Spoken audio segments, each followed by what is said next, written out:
Hello friends, ഇന്ന് കാണിക്കുന്നത് തക്കാളി തൊക്കിൻ്റെ റെസിപ്പിയാണ്. ചോറിനും ഇഡലിക്ക്, ദോശയ്ക്കും ചപ്പാത്തിക്കും ഒക്കെ ചട്നിക്ക് പകരമായിട്ടും അച്ചാറിന് പകരമായിട്ടും ഒക്കെ കഴിക്കാൻ പറ്റിയ നല്ലൊരു തക്കാളി റെസിപ്പി. കുറേ ദിവസത്തിനായിട്ട് ഉണ്ടാക്കിയിട്ട് ഉപയോഗിക്കാനായിട്ടും പറ്റും.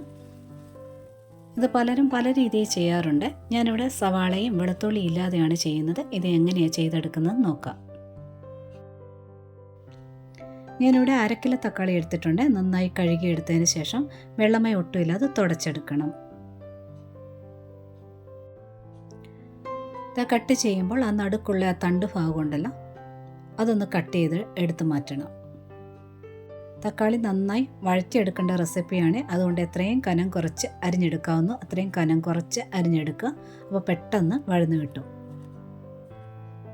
അതുപോലെ തന്നെ തക്കാളി നല്ല പഴുത്തത് നോക്കി എടുക്കണം.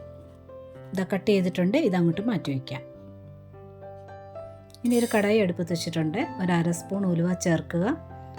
1 സ്പൂൺ കടുക് ചേർക്കുക. ലോ ഫ്ലെയിമിൽ തന്നെ ഇട്ട് വേണം വറുത്തെടുക്കാനായിട്ട്. ആ ഉലുവയൊക്കെ ചെറുതായിട്ടൊന്ന് ബ്രൗൺ ആയി തുടങ്ങും. കൂടെ തന്നെ കടുകൊന്ന് പൊട്ടാനായിട്ട് തുടങ്ങും. തീ നന്നായിട്ട് കുറച്ച് വയ്ക്കുക. ഉലുവയൊക്കെ ബ്രൗൺ ആയി തുടങ്ങിയിട്ടുണ്ട്. കടുക് പൊട്ടാനായിട്ടും തുടങ്ങിയിട്ടുണ്ട്. ചെറിയ പാത്രമാണെന്നുണ്ടെങ്കിൽ കടുകെല്ലാം പൊട്ടിത്തെറിച്ച് വെളിയിൽ പോകും. നമ്മുടെ അളവിൽ വ്യത്യാസം ഉണ്ടാകും.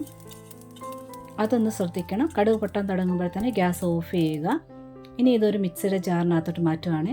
നന്നായിട്ടൊന്ന് തണുത്തതിന് ശേഷം പൊടിച്ചു മാറ്റി വയ്ക്കണം.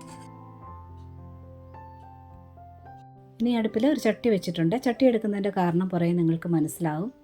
ചട്ടി ഒന്ന് ചൂടായിട്ട് നല്ലെണ്ണ ഒഴിക്കുക. നല്ലെണ്ണയാണ് ഇതിന് ടേസ്റ്റ് കൊടുക്കുന്നത്. കഴിവതും നല്ലെണ്ണ തന്നെ ഒഴിക്കുക. നല്ലവണ്ണം കഴുകിയെടുത്ത് വെള്ളമയം ഒട്ടും ഇല്ലാത്ത കുറച്ചേറെ കറിവേപ്പിലൂടെ ചേർക്കുക. വെള്ളമയം കാണരുത്. അഥവാ എന്തെങ്കിലും വെള്ളമയം ഉണ്ടെങ്കിൽ മാറാൻ വേണ്ടി കറിവേപ്പില പകുതി മുരിഞ്ഞതിന് ശേഷം തക്കാളി ചേർക്കണം. ആ കറിവേപ്പിലയുടെ കൂടെ തന്നെ വേണമെന്നുണ്ടെങ്കിൽ ഒരു 3-4 വറ്റൽ മുളക് കൂടെ കിളിയിടാവുന്നതാണ്.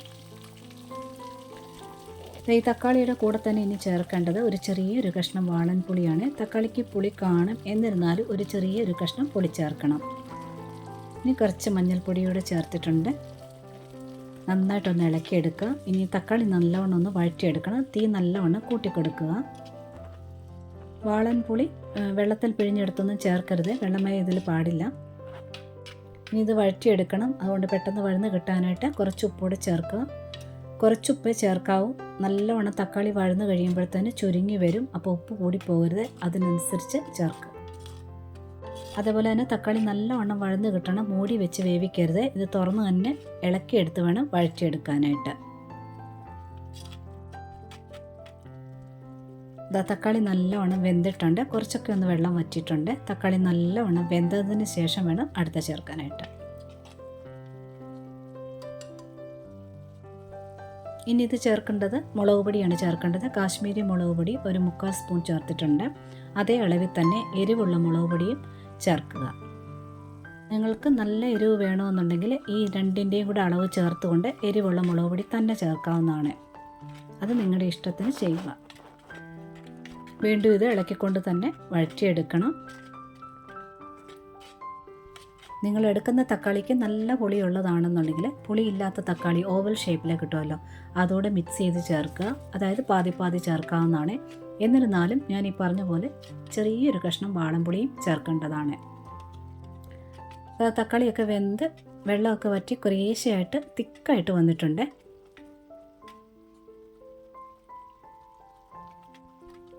ഇത് വറ്റും തോറും ഇതിൻ്റെ കളർ ഇങ്ങനെ ഡാർക്ക് കളർ ആയിക്കൊണ്ടേയിരിക്കും.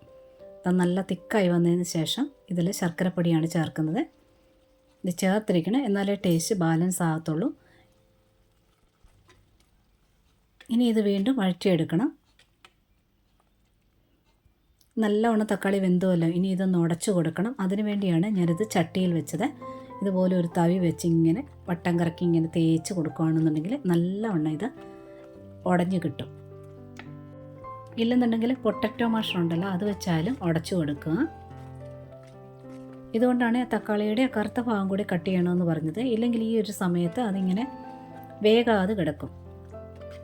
പിന്നെ പുളി ചേർക്കുന്നത്, ശർക്കര ചേർക്കുന്നത് നിങ്ങളുടെ ഇഷ്ടത്തിന് തന്നെ വിടുകയാണ്. കാരണം എടുക്കുന്ന തക്കാളിക്ക് ഒരുപാട് പുളി ഉണ്ടെന്നുണ്ടെങ്കിൽ കുറച്ചുകൂടി ശർക്കര ചേർക്കേണ്ടതായിട്ട് വരും. നിങ്ങൾ ഈ സമയം തൊട്ട് കുറേശ്ശായിട്ട് ടേസ്റ്റ് ചെയ്ത് നോക്കണം. അപ്പോൾ അതിനനുസരിച്ചുകൊണ്ട് അഡ്ജസ്റ്റ് ചെയ്യുക. ഇത് നല്ലവണ്ണം തിക്കായി തുടങ്ങി, സൈഡിലൊക്കെ എണ്ണയൊക്കെ തെളിയാനായിട്ട് തുടങ്ങി. അതുവരെ ഇങ്ങനെ വഴറ്റിയെടുക്കണം. ഇനി തീ ഒന്ന് കുറച്ച് വയ്ക്കുക. ഈ ഒരു തക്കാളി തൊക്ക് തണുത്ത് കഴിയുമ്പോഴത്തേന് എണ്ണയൊക്കെ തെളിഞ്ഞ് നല്ല ഡാർക്കായിട്ട് വരികയും ചെയ്യും. അതുപോലെ തന്നെ നമ്മൾ ഉലുവയൊക്കെ ഇടുന്നത് കാരണം ആദ്യമേ ഉലുവയുടെ ടേസ്റ്റൊക്കെ പിടിച്ച് വരാനായിട്ട് കുറച്ച് സമയമെടുക്കും. അതുകൊണ്ട് ഇന്ന് ഉണ്ടാക്കി നാളെ തൊട്ടാണ് നല്ലൊരു ടേസ്റ്റ് ഇതിന് കിട്ടുകയും ചെയ്യുന്നത്. സൈഡിൽ നിന്നൊക്കെ ഇങ്ങനെ വിട്ട് വിട്ട് മടങ്ങി വരാനായിട്ട് തുടങ്ങിയിട്ടുണ്ട്. ഇതുവരെ വഴറ്റിയെടുക്കണം. ഇതിന് ശേഷം വേണം അടുത്ത് ചേർക്കാനായിട്ട്. അതായത് നമ്മൾ പൊടിച്ചു വെച്ചിരിക്കുന്ന പൊടി ചേർക്കുക.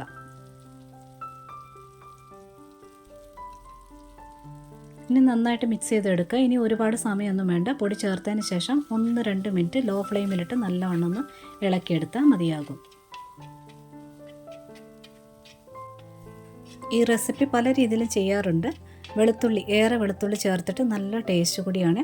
അതായത് വെളുത്തുള്ളി ചേർക്കേണ്ടത് എപ്പോഴെന്ന് വെച്ചാൽ നമ്മൾ കറിവേപ്പില ചേർക്കുന്ന സമയമുണ്ടല്ലോ, കുറേയേറെ ആയിട്ട് വെളുത്തുള്ളി ചേർത്തിട്ട് ചെറുതായിട്ടൊന്ന് ബ്രൗൺ ആക്കിയിട്ട് വേണം തക്കാളി ചേർക്കാനായിട്ട്. അപ്പോൾ ഒട്ടും കെട്ടുപോകില്ല.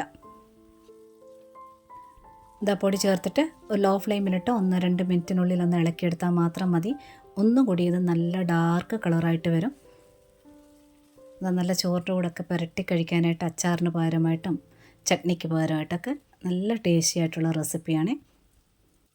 ട്രൈ ചെയ്ത് നോക്കുക. ഇഷ്ടപ്പെട്ടിട്ടുണ്ടെങ്കിൽ കൂട്ടുകാർക്കൊക്കെ ഷെയർ ചെയ്ത് കൊടുക്കുക. ലൈക്കും കമൻറ്റും സബ്സ്ക്രൈബും ഒക്കെ തന്ന് സപ്പോർട്ട് ചെയ്യാൻ കൂടി മറന്നുപോലെ നോട്ടിഫിക്കേഷൻ ബെൽ ബട്ടണിൽ ഓൾ ഓപ്ഷൻ ഒന്ന് എനേബിൾ ആക്കിയിടാനും മറക്കരുത്. ഒരുപാട് സ്നേഹത്തോടെ താങ്ക്സ് ഫോർ വാച്ചിങ്.